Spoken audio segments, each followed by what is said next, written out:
Hello class, hello professor. This is my self-experience speech. This is my lovely audience. I have a surprise guest. My uncle, who's visiting from Buffalo, is here. So yes, I'm going to start my speech now. So, last Friday, I had a pretty good day. Why, you may ask? Well, it was my day off from work. So any day off of work is always a good day. I spent the day cleaning my room, did some laundry, just relaxed, made some chicken marsala for lunch, which was very good. I was waiting for my dad to come home around 4 o'clock because I had to jump my car because I didn't drive it for about 3 weeks due to the weather. I do not have snow tires on my car. So that's smart on my end. So he gets home, we jump my car, and I decided to go to the gas station to get gas. And my tires were a little low, so I had to fill up my tires at the air pump. So I pump my gas, go over to the air pump, and I needed $1 in quarters. I couldn't find any dollars in quarters. Spent about 10-15 minutes looking throughout my whole car, pocket, whatever else you can think of.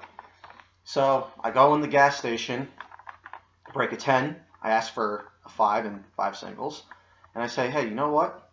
Why not buy a lottery ticket? I mean, I'm feeling lucky today, why not? So I buy a Take 5, I go back in my car, and I find this penny on the ground, heads up. So it's got to be something good, it's heads up. Scratch off said lottery ticket, and $50. I won $50 on a scratch off. How amazing is that? It's pretty cool, right? So I'm deciding what to do with it. I'm thinking, well, you know, a normal 23-year-old would probably save it. Or I can go out to the bar, buy a couple drinks. Nah, I text my girlfriend's little brother, whose name is Nick, and I say, hey, you want to go on a night run to Walmart and buy some Pokemon cards? Don't ask why. I just like to collect Pokemon cards. It's always been a hobby of mine. And yeah, enough about that. So, get home. I'm waiting for Anna and Nick to come. Anna's my girlfriend, in case you don't know that either. They come to my house, and my brother decides to tag along, and we're all driving to Walmart. So we get to Walmart, and after going the makeup aisle, because makeup's important to the girlfriend, and just going to the electronics section because you never know what they have over electronics, CDs, movies, So our last stop, the cards.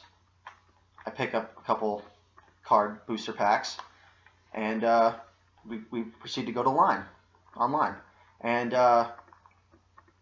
it was a really long line.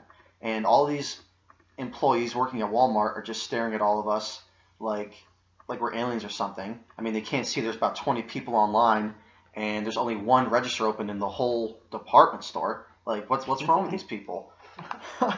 So I guess someone finally noticed, oh, hey, these people actually want to go home. They opened one of the lines, and they told us to come over, and it just so happened we were next in line. So we got pretty lucky there. We go over, and I put my stuff on the conveyor belt. Anna puts her stuff on, and Ben didn't buy anything, and Nick goes to put his stuff on.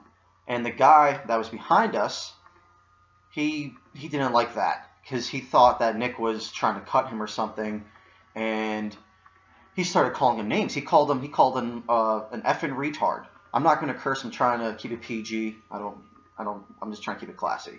So he calls him a retard. And keep in mind, this is a 14-year-old child, and this is like a 50-year-old. And I didn't look at him at first. I didn't see him or what was going on, and I'm just like trying to check out. And Anna was calming down. He's like, listen, he's with us. Like, just relax. So I guess Ben was looking at him the wrong way or whatever. And this is when I actually looked at him, because he got in Ben's face. He's like, oh, you want to go, tough guy? Who do you think you are? Just went off on him. And this is when I turned and looked at him, and I saw this guy, and he was covered in like prison tattoos. And I mean, like, he might as well had like thug life on his knuckles. It was pretty crazy. And I had to intervene. I had to like grow a set for a sec. And I say to him, listen, you need to back off. Please just stop. And I'm like, Ben, come on, let's get out of here. So we're trying to go before this guy decides he just wants to kill us all. So we get in the car and we're just trying to like figure out what just happened. Like, what just happened? And we drive home, and yeah, so it was a pretty crazy experience. This never happened to me before. We go home, I open up the cards, get some pretty good cards out of the packs. Definitely made my money back, even though I didn't actually spend any money anyways. And drove Nick home, and yeah, that's my Walmart experience. Definitely one to remember. I would think the moral of this story is that the lottery is a blessing and a curse. So yeah, thank you class for listening. Thank you to my lovely audience. Let's just say, oh, put my finger in front of the camera. And have a good night, everyone. I hope to see your speeches. Good night, Professor.